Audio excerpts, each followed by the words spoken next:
Bonjour à tous. Donc, je vais faire une synthèse de la conférence qui a eu lieu la semaine dernière sur un domaine qui s'appelle le domaine de formalisation des processus et des démarches de création, plus précisément penser l'œuvre, faire œuvre, ou l'idée, la réalisation et le travail de l'œuvre, parce que l'enregistrement n'a pas fonctionné. L'idée, c'est de parler du projet de l'œuvre avec ses modalités et les moyens du passage du projet à la production artistique à travers trois grands artistes qui sont Raphaël, Auguste Rodin et Monet. Avec trois œuvres, l'École d'Athènes, la sculpture de Balzac et les Nymphéas pour Claude Monet. On va à travers ces œuvres regarder la structuration d'une intention et la réalisation de l'œuvre à travers un projet. Aussi, on va tenter d'appréhender les dessins préparatoires ou les maquettes, éventuellement les photomontages. En tout cas, tenter d'appréhender l'œuvre comme projet avec ce dépassement du prévu et du connu, avec évidemment ce processus créatif qui est cher aux enseignants, mais aussi aux artistes, aux plasticiens, qui est vraiment un processus de travail qui est extrêmement important à chaque étape la réalisation de l'idée initiale. euh, avec des notions comme l'éphémérité, l'improvisation, la trace, etc.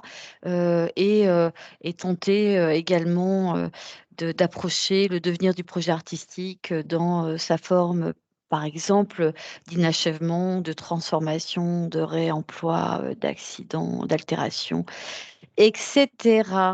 On va pouvoir poser différentes questions à travers ces œuvres-là et à travers cette thématique-là. La première, ce serait, existe-t-il des artistes sans œuvre?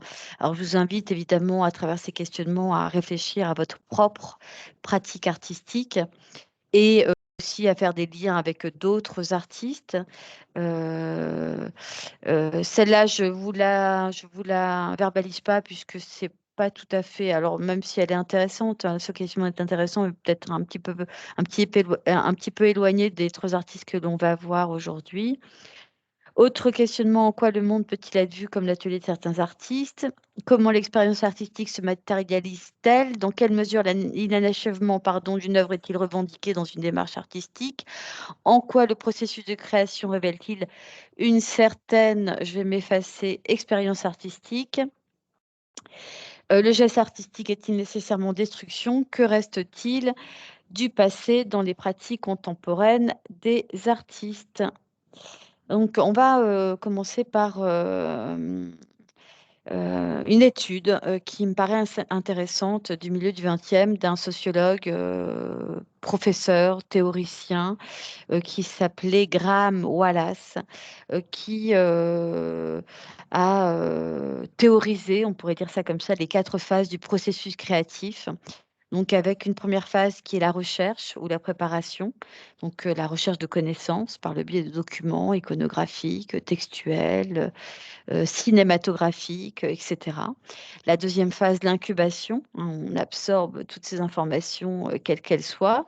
Et puis, à travers cette phase d'incubation, il y a des pensées qui se mettent en place, qui se mettent en tension, qui s'opposent, qui s'explorent. Troisième phase, l'illumination, l'idée. Quatrième phase, la vérification, la production, ce qu'on appelle en art plastique le faire. D'ailleurs, pour faire la transition avec un processus de création, une démarche de création qui serait essentiellement liée au domaine des arts, alors on a les mêmes phases, évidemment, si on devait préciser, recherche des références artistiques avec la même thématique ou le même sujet, donc avec peut-être aussi des visuels qui sont en lien avec les recherches, euh, réaliser des croquis, de nombreux croquis, des petits modèles préparatoires et ou maquettes. Hein, ça, c'est des étapes que vous connaissez, hein, qu'on vous demande à chaque sujet artistique, de pratique artistique, hein, vraiment d'être dans une phase d'expérimentation à travers des croquis qui peuvent être élaborés sur différents supports, avec différents médiums, avec différents outils, pourquoi pas aussi avec l'outil numérique. Les maquettes également, hein, vous pouvez diversifier les matériaux de façon à pouvoir appréhender cette expérience sensible de votre processus en volume. Euh, Définir les matériaux et la dimension, définir le temps de réalisation, sa présentation, son dossier, et ensuite réaliser la pièce. Donc voilà, visuellement, ça peut être dans ces idées de proportion, on pourrait très bien imaginer des plans, une perspective, pourquoi pas conique, des dessins en 3 dimensions, avec en effet une notion d'échelle, de proportion, et puis un choix de matériaux qu'on va définir, qu'on pourra peut-être explorer aussi, hein, avec du marbre, du bois, du fer, du papier, de la cire, etc. Euh, et puis ensuite la phase de réalisation, c'est-à-dire la phase de production. Donc, on va commencer d'ores et déjà par cette première œuvre, grande œuvre de la Renaissance, je dirais même plus précisément de la Haute Renaissance au XVIe siècle, par ce grand peintre qui s'appelle Raphaël. Ce qui est intéressant à travers cette œuvre, c'est qu'on va pouvoir s'attacher au carton préparatoire que voici, qui est exposé à Milan, qui est un dessin donc à la pierre noire qui a été réalisé par Raphaël, le plus grand dessin préparatoire de la Renaissance. Il mesure 285 cm sur 804 cm, hein, presque 3 mètres sur 8 mètres. C'est gigantesque. Il a été très bien conservé jusqu'à nos jours et il va servir à la réalisation de la fresque commanditée par le pape Jules II, donc qui siège au Vatican au début du XVIe siècle. Euh, donc, ce sont des feuilles, hein, 200 feuilles qui sont assemblées les unes à côté des autres et qui sont couvertes de perforations de façon à permettre le transfert sur un deuxième carton qui va servir, lui, à la réalisation de la fresque. Donc voilà pour la méthodologie. D'un point de vue plastique, bon, c'est extrêmement intéressant de voir ce dessin préparatoire. Alors, entre parenthèses, ce n'est pas le dessin, le croquis initial de Raphaël. Alors, je ne peux pas vous le montrer parce que je ne l'ai pas. Mais il faut savoir que le dessin initial, c'était Platon qui était assis avec au milieu de nombreux disciples qui l'écoutaient. Donc, il y a eu quelques changements par rapport à l'idée initiale. C'est ce qui est intéressant, hein, dans ce processus créatif, de voir que sur une idée, euh, sur un point d'origine, il y a des éléments qui vont ensuite être modifiés pour, euh, pour, euh, pour, euh, pour être transformés et, donner une production finalisée qui sera différente et qui sera peut-être plus proche de la commande, si c'est une commande au départ. Donc, alors, bon, c'est une peinture. Moi, ça m'intéressait de vous montrer cette peinture parce que c'est vrai que c'est une peinture extrêmement célèbre, mais je m'aperçois quand même qu'elle est très peu connue. Donc, ça me semble intéressant. Bon, ça reste un classique et ça me semble vraiment intéressant, nécessaire, je dirais plutôt, de connaître cette œuvre, hein.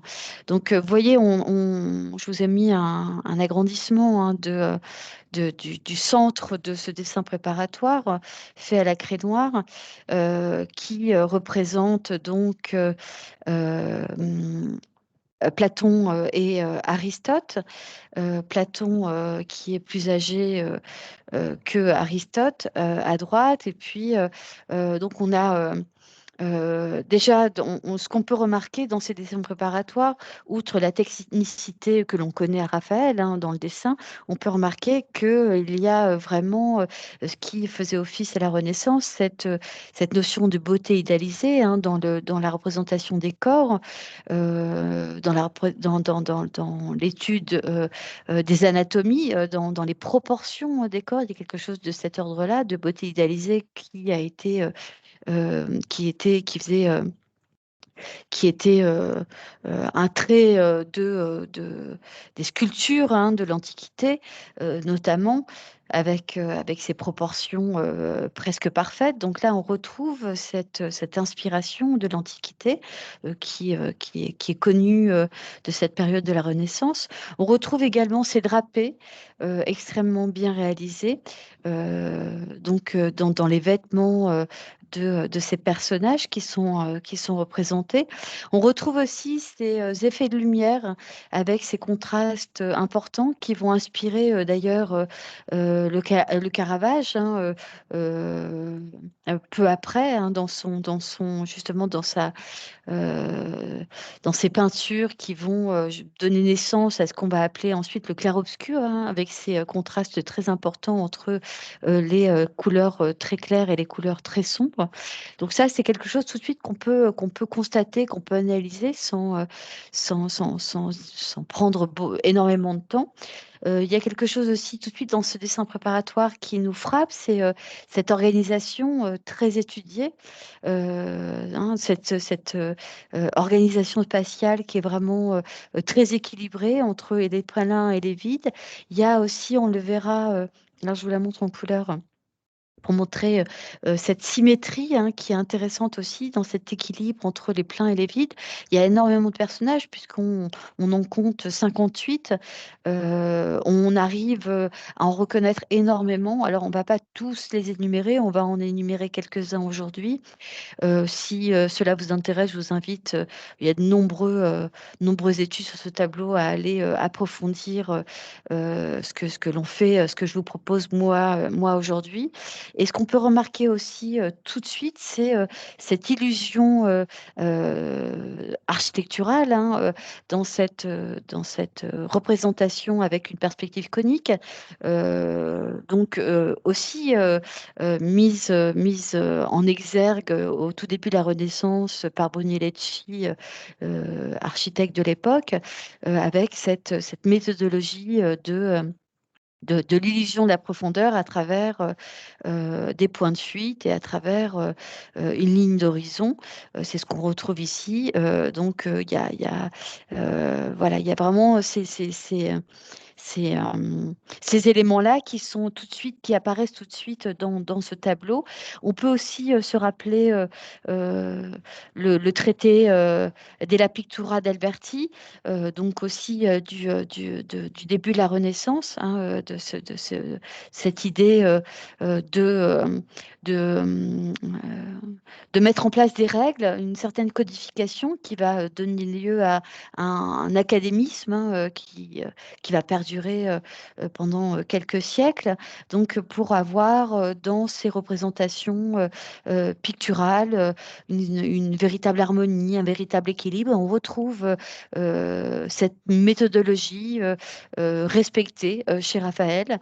Alors, je n'ai pas précisé, mais la perspective conique est à un point de fuite. On a une vue frontale, hein, on le voit nettement. Si on prolonge des fuyantes ici sur le sol et les fuyantes qu'on retrouve dans les éléments architecturaux, on a un point d'intersection qui va se retrouver entre Platon et Aristote, donc au milieu du tableau. Et puis, quant aux couleurs, on a un contraste qui est intéressant dans la codification des couleurs avec une mise en tension entre Platon et Aristote, donc entre les rouges et les bleus, rouge couleur chaude et bleu couleur froide. Et puis, on a des tonalités de complémentaires, des orangés, des verts qui vont permettre d'avoir un contraste important. je trouve intéressant aussi dans cette représentation, outre l'illusion de la profondeur dans l'architecture, qui rappelle ce que les projets de Bramante, un architecte de l'époque du XVIe siècle, donc contemporain de Raphaël, si vous voulez. Je trouve intéressant cette, cette, euh, cette perspective, cette ouverture sur le ciel dans cette proposition peut-être de cheminement vers la lumière, hein, dans cette idée finalement philosophique et spirituelle, puisque la commande de Jules II avait cette vocation-là, c'est-à-dire d'affirmer les valeurs de la vérité, du bien et de la beauté, euh, euh, et de montrer, de tenter de représenter la connaissance de la vérité à travers la science et la philosophie comme anticipation du christianisme. Donc, c'est ce qu'on retrouve dans ce tableau, c'est-à-dire que on a des personnages qui sont des grands philosophes, on a aussi des personnages qui représentent des grands scientifiques, donc des gens de lettres, des gens des sciences et des spirituels. Et ces personnages-là ont pour vocation de s'assembler pour affirmer des valeurs qui sont la connaissance absolue de la vérité, du bien et de la beauté. Ce qu'on retrouve au centre du tableau, hein, avec la représentation donc de Platon et Aristote. Alors, ce qui est intéressant, c'est les postures de ces deux philosophes. L'un lève le doigt vers le ciel pour accentuer ces pensées, hein, qui étaient liées au monde des idées ou au monde de la contemplation. Et puis Aristote, qui a une posture également intéressante, qui montre le sol avec sa main et qui est, lui, plus attaché à l'expérience sensible au monde terrestre. Euh, Chacun a son ouvrage de référence dans la main et il y a comme ça une alors je dirais tension, mais on pourrait peut-être le mot est un petit peu fort parce que finalement on est plutôt dans un dialogue plus qu'une tension avec des oppositions, des opinions qui divergent certes, mais qui ont la même vocation, le même la même le la même vocation, le même cheminement, si vous voulez, il y a un terme plus exact, mais je ne le trouve pas, c'est-à-dire d'accéder à la vérité, en tout cas la connaissance de la vérité. Donc ils ont ce questionnement-là, cette étude-là, cette recherche-là, avec des tonalités, on pourrait dire, un petit peu différentes. Euh, donc, les personnages qui sont représentés dans cette école d'Athènes, outre Socrate et Platon, pardon, et Aristote. Alors, je dis Socrate parce qu'il est représenté également un petit peu plus à gauche. Il est de profil, on le voit ici, hein, je l'entoure avec ma flèche. Il y a également d'autres personnages comme Épicure qui est représenté ici. Euh, il y a Averroès, grand philosophe arabe, grand humaniste également. On a Pythagore qui est agenouillé et qui est en train d'élaborer un nouveau théorème. Diogène qui est sur son escalier dans une posture un petit peu, on dirait, nonchalante, seule, puisqu'on sait que Diogène haïssait les hommes et il vivait dans son tonneau. On a également, alors, fait intéressant, et on le retrouvera hein, personnifié Raphaël lui-même, qui s'est représenté Donc ici tout à droite, Plotin, néoplatonicien, qui est également sur la droite, ici. On a Euclide avec son compas qui est en train de faire une démonstration avec tout un tas de personnages tout autour qui sont extrêmement curieux et concentrés euh, devant cette confrontation. Il y a une véritable dynamique dans ce tableau à travers les postures, les corps des personnages. Vous voyez, je ne l'ai pas nommé, mais Héraclite. Alors c'est vrai que Raphaël aussi s'est amusé travers les personnages qu'il a représentés, personnages grands philosophes ou grands scientifiques, à leur donner d'autres visages. Par exemple, Héraclite a le visage de Michel-Ange. Donc ça, c'est quelque chose aussi qui est intéressant. Il y a quelque chose d'anachronique dans ce tableau, et puisqu'en effet, les personnages qui se côtoient sont d'époques différentes. Donc ça, c'est quelque chose qui me semble intéressant. Et puis, les personnages qui sont représentés ont parfois des visages de contemporains de Raphaël. Donc ça, c'est quelque chose qui me semble extrêmement moderne et quelque chose, je pense, qui a à voir avec cette thématique-là, cette commande-là de Jules II, donc du pape qui siège au Vatican, cette faculté de l'âme à connaître la vérité, c'est-à-dire peut-être de transcender la vérité d'une manière spatiale et temporelle, c'est-à-dire qu'il n'y a pas de temps différent, il n'y a pas d'espace différent pour ce qu'on nommerait la vérité. On est tous dans cette même quête, ils sont tous dans cette même quête, euh, et peu importe la temporalité, peu importe le visage, peu importe l'espace, c'est la quête qui est importante. Je pense que ça, on peut le souligner. Je vous ai mis voilà, des plans. Des gros plans du dessin préparatoire justement de ces portraits. Alors on voit vraiment l'analyse, l'étude anatomique de Raphaël qui est vraiment très précise avec ses dessins des mains, ses portraits, ses proportions qui sont vraiment extrêmement idéalisées, qui tendent à la perfection.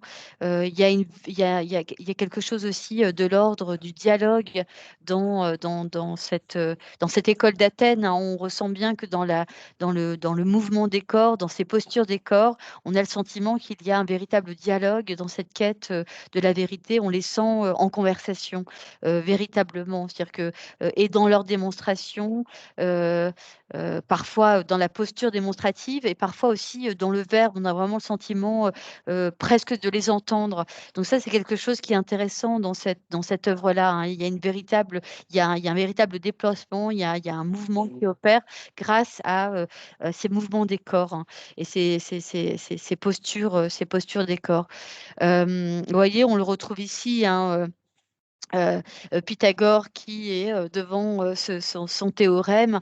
On retrouve dans les postures et des enfants et de ce vieillard qui sont extrêmement curieux avec ce cou qui est tendu pour regarder au-dessus de l'épaule de Pythagore.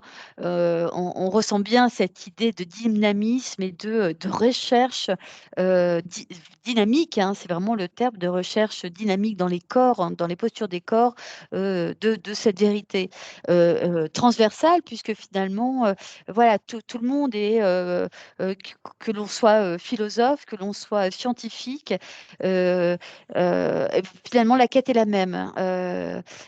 Donc, c'est vraiment un tableau qui, qui, euh, qui est vraiment, enfin, qui me semble, moi, extrêmement moderne et extrêmement avant-gardiste. C'est-à-dire cette idée, finalement, voilà, d'élever c'est une quête, hein, cette quête, une recherche, quelle qu'elle soit, avec cette dimension transversale. Je vous ai mis en gros plan donc Raphaël que voici ici, hein, qui est un petit peu, qui est de trois quarts, qui est légèrement caché, donc qui s'est représenté. Je vous ai mis aussi en gros plan, ça me semble important, la seule femme du tableau qui s'appelle Hypatia, Hypatia d'Alexandrie. Euh, Elle était donc mathématicienne. Elle était aussi spécialiste en astronomie, pardon, philosophe. Bon, malheureusement, pour être fille de mathématicien, brillante, hein, extrêmement brillante. Malheureusement, elle a connu une mort affreuse, atroce, puisqu'elle a été victime de rumeurs par un groupe de christianistes radicaux, on pourrait dire, qui l'ont finalement kidnappée, torturée, dépecée. Voilà, elle a fini sa vie tragiquement, assez jeune et tragiquement. Alors, ce qui est intéressant aussi dans cette œuvre-là, c'est dans le processus créatif, hein, puisque c'est ça dont on parle, processus créatif à travers ce dessin préparatoire, à travers cette recherche dans cette commande, hein, c'est-à-dire comment représenter le mieux possible cette quête de la vérité à travers justement des personnages, des illustres personnages qui nous ont précédés ou qui sont des contemporains de l'époque de Raphaël. Donc, comment pouvoir mettre en place comment pouvoir appréhender cette réflexion-là pour satisfaire cette commande de Jules II. Euh, et pour représenter les plus hautes catégories, puisque c'était la demande de l'esprit humain, c'est-à-dire le vrai, le bien et le beau, et également représenter l'éclat de la Renaissance, hein, dans ce cabinet de travail du pape, donc au Vatican, à Rome, en Italie. Tout ce processus a pris, vous vous en doutez, énormément de temps. Alors, pour ne pas dire de bêtises, l'école d'Athènes a dû prendre environ 5 années. Alors, c'est une fresque, hein, je ne l'ai pas dit, mais je le rappelle, ce qui était courant à l'époque, qui demandait une certaine dextérité, puisque c'est vrai qu'il fallait travailler vite, puisque le plâtre séchait très vite. Euh, Bon, il faut savoir que Raphaël ne travaillait pas seul, comme beaucoup d'artistes à cette époque-là. Il y avait de nombreux artisans qui l'accompagnaient pour pouvoir réaliser ses œuvres. Donc, ce qui est intéressant aussi, c'est cette appréhension de cet espace, de ce cabinet, de cette chambre de la signature. Elle s'appelle comme ça aujourd'hui, qui était le cabinet de travail, bibliothèque du pape à l'époque, l'endroit où il allait signer. Euh, euh, voilà, tout un tas de conventions, on pourrait dire, un grand nombre de conventions. Et donc, Raphaël, qui a été nommé très vite le peintre de Jules II, quand il a montré voilà, tout son talent, a eu la commande de faire les 4 murs de cette pièce-là. Donc, représenter les 4 murs de cette pièce-là, c'était aussi dans cette dynamique d'exacerber ces grandes vertus de l'esprit humain, le vrai, le bien et le beau. Et donc, c'est ce que Raphaël a mis en place dans son processus créatif. Et alors, je vous remontrerai la pièce, hein, je vous l'ai montrée ici. Alors, vous voyez, on voit l'école d'Athènes hein, qui est ici. Et rappelez-vous les dimensions, hein, on est sur 4 mètres environ de large sur 8 mètres. Vous voyez la taille de la pièce. La pièce, la chambre de la signature est véritablement immense. Donc, en fait, ce qui va... alors, vous voyez, en mettant je m'aperçois qu'en mettant mon PowerPoint, il y a des images qui se sont effacées, puisque là, je vous avais remis l'école d'Athènes. Enfin, c'est pas grave, je vais vous le dire de cette façon-là. Donc là, on a l'école d'Athènes qui était positionnée. Donc là, vous avez donc les trois représentations sur les trois autres murs. C'est très étrange parce que ici on voit, mais ici on voit pas. Alors je vais essayer de la repasser comme ça, ou peut-être la prendre. Alors voyez, je vous la remets là. Et puis, on va commencer par celle-ci. Donc, c'est la dispute du très saint sacrement. Donc, elle est juste en face de l'école d'Athènes. Vous voyez, je vous remets l'école d'Athènes qui est celle-là, juste en face, c'est-à-dire ici sur le mur d'en face. On a la dispute du très saint sacrement qui va représenter de façon allégorique, on pourrait dire, le vrai surnaturel. Donc, on a des représentations, la représentation du Saint-Esprit qui est ici représentée de manière, comment dire, abstraite. On a Jésus qui est représenté, on a la Vierge qui est représentée, Dieu qui est représenté, puis ensuite on a certains apôtres qui sont représentés. Vous voyez, Raphaël, c'est également représenté en haut à droite sur un petit nuage. Et puis sur le bas de cette représentation, alors on a l'architecte de l'époque, Bramante, qui est ici. Vous voyez, encore un petit peu selon... voilà, on a la patte de Raphaël. On a le pape Jules II qui est représenté, on a le pape Innocent III également qui est représenté, on a Dante qui est représenté. Et ce qui est intéressant également, alors outre l'espace architectural qui donne cette illusion de la profondeur, il y a encore et toujours cette idée anachronique donc de personnages qui sont des personnages contemporains, donc contemporains de l'époque de Raphaël du XVIe siècle, et puis des personnages qui n'existent plus, ou qui n'existent pas, qui sont dans un même espace et qui voilà, dialoguent les uns avec les autres. Alors c'est vrai qu'on a quand même une séparation par le ciel. Les uns sont sur le sol, la terre ferme, les autres sont positionnés sur un nuage, mais quand même, ils sont dans un même espace. Donc ça, c'est une représentation qui est sur un mur de la chambre de la signature. Ensuite, on a, donc je vous l'ai mise ici, on a une autre, donc le vrai surnaturel, hein. On a une autre représentation ici qui est la justice. Alors là, on ne la voit pas, elle est juste là, en fait, sur le côté latéral, hein, à droite de l'école d'Athènes. Donc, la justice qui est ici. La justice, vous vous en doutez, c'est le bien, hein, c'est l'idée de représenter une des hautes catégories d'esprit humain qu'on appelle le bien. Donc les vertus cardinales étaient logiques, on pourrait dire, par la loi de la vertu du bien. Donc on a la force qui est représentée de façon allégorique, ici avec ce lion figuré. On a la prudence qui est ici au milieu, son accessoire est un miroir, et puis on a la tempérance avec ses rênes dans la main.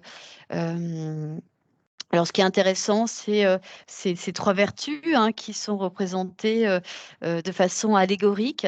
Euh, et avec des allégories féminines. Je trouve ça intéressant parce que quand on peut rappeler que dans l'école d'Athènes, il y a une seule femme qui est représentée parmi 58 personnages, c'est-à-dire 57 hommes. Bon, ce n'était pas, ça faisait partie évidemment. On va pas faire un débat sur le sujet, mais en tout cas, ce que je trouve intéressant, c'est vrai que pour faire une petite parenthèse, les représentations féminines n'étaient pas à la mode, hein, et voilà, il y a encore un petit peu de travail à faire. Mais ce que je trouve intéressant, c'est justement ça, c'est ce paradoxe-là, c'est pour représenter des grandes vertus, notamment le bien de l'esprit humain. Eh bien, ce ne sont pas des allégories masculines, mais ce sont des allégories féminines. Alors, c'est peut-être quelque chose, voilà, un questionnement qu'on peut laisser comme ça en suspens. En tout cas, moi, je n'y répondrai pas. Je vous invite peut-être voilà, à approfondir ce questionnement-là.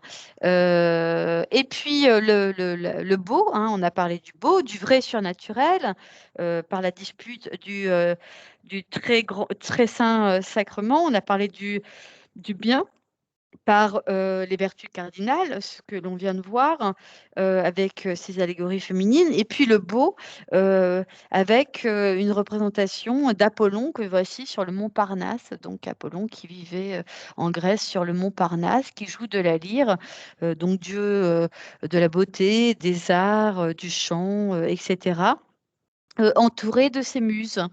Voilà, donc on peut reconnaître Homère, si on veut reconnaître quelques personnages. Voilà, Homère qui est là, qui est aveugle. On peut reconnaître Virgile et Dante qui sont derrière. On peut reconnaître la poétesse Sappho. Voilà, donc on est sur la représentation de muses, de poètes, de poétesses dans un paysage somptueux qui était le Montparnasse, avec toujours cette vivacité dans les couleurs, ces contrastes importants entre les couleurs primaires et les couleurs complémentaires, cette beauté idéalisée dans les proportions des corps, chères à l'Antiquité. Ces drapés aussi hein, qu'on retrouve à l'Antiquité, extrêmement précis. Ces effets d'ombre et de lumière qui sont extrêmement intéressants. Ces postures, hein, ces postures dans les mouvements des corps, dans ces raccourcis, qui me semblent aussi intéressants à noter. Je vous ai, dans cette idée des postures, je vous ai montré concernant l'étude de la dispute du très saint sacrement, voyez, ces études anatomiques, alors qui nous datent, hein, qui ont commencé au début de la Renaissance. On a les premières planches anatomiques au début de la Renaissance.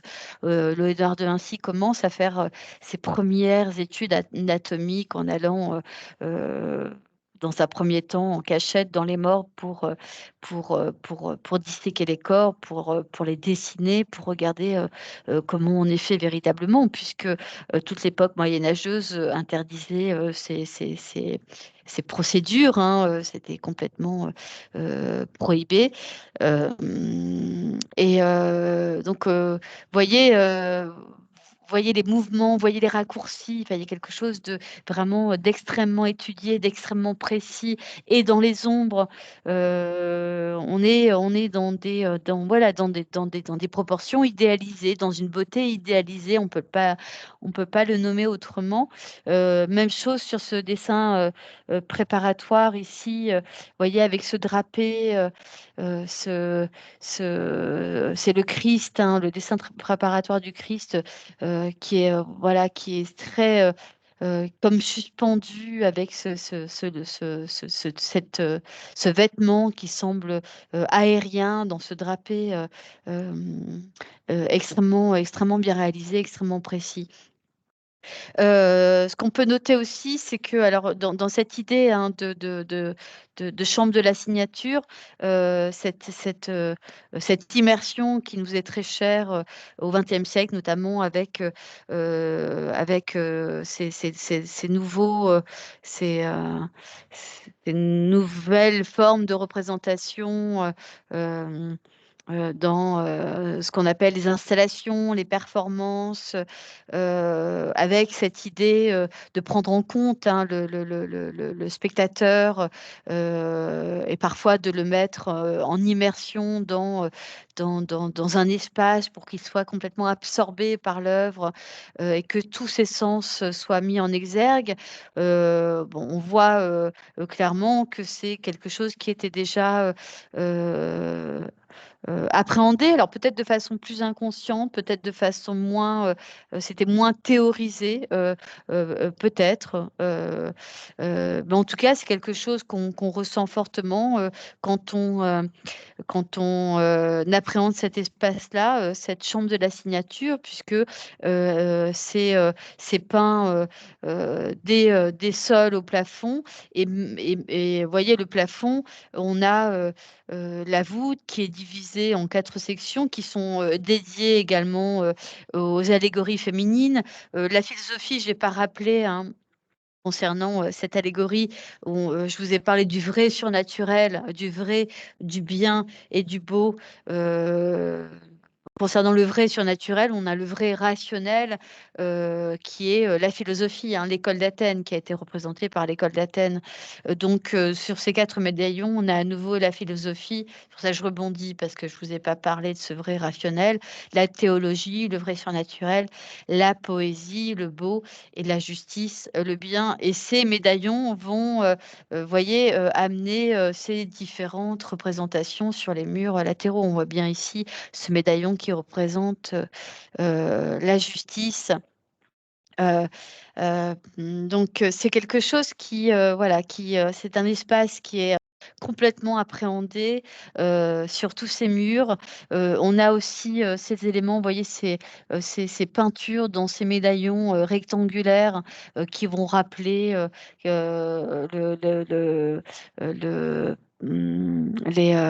Adam et Ève, pardon, j'en perds mes mots, qui vont, aussi, très beau, très très belle représentation, également, clin d'œil à l'astronomie avec, ce personnage qui est penché, sur un globe céleste qui incarne le pouvoir, l'intelligence et l'harmonie de l'ordre universel. Voyez, on voit Adam et Ève ici chassés du paradis. Donc voilà, chaque élément va amener, ces représentations ensuite, sur, sur ces murs de la chambre de la signature à travers, cette affirmation des valeurs de la vérité, du bien et de la beauté dans cette faculté de l'âme à connaître la vérité à travers la science et la philosophie comme anticipation du christianisme, hein. Je vous rappelle que la commande vient de Jules II, le pape du XVIe siècle, début du XVIe siècle, et que cette chambre est au Vatican, à Rome, hein. Donc voilà pour cette école d'Athènes. Je ferai la suite pour Balzac, sur une deuxième partie. Voilà, merci de votre attention.